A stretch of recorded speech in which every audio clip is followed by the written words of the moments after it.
অন্যদিকে জয়নগরে ধর্ষণ করে খুনের চেষ্টার অভিযোগে একজনকে গ্রেফতার করেছে পুলিশ। অভিযুক্ত সাবির শেখকে গ্রেফতার করেছে পুলিশ। অর্পণের থেকে আরো ডিটেল নেব। অর্পণ, একদমই মগরাহাট থানা এবং জয়নগর থানার সংযোগস্থল, সেখান থেকেই এই সাবির শেখকে গ্রেফতার করে জয়নগর থানার পুলিশ।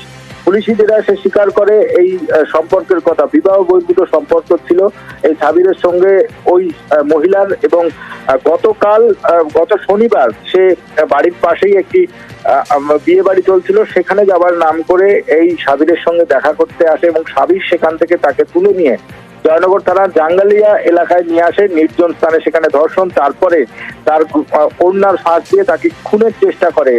ওই মহিলা অজ্ঞান হয়ে গেলে সাবির সে জানতে পারে, সে ভেবে নেয় যে মৃত্যু হয়েছে ওই মহিলার।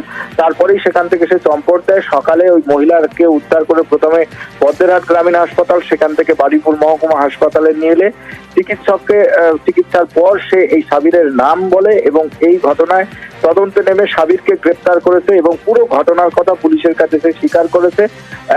যে প্রেমের সম্পর্ক, বিবাহ বহির্ভূত সম্পর্কের কথা সে জানায় এবং এই সম্পর্কের টানাপোড়েনের জেরেই তাকে খুনের পরিকল্পনা করে। এর পিছনে আর কি কারণ রয়েছে তার জন্য সাবিরকে নিজেদের হেফাজতে চেয়ে আবেদন জানিয়েছে পুলিশ।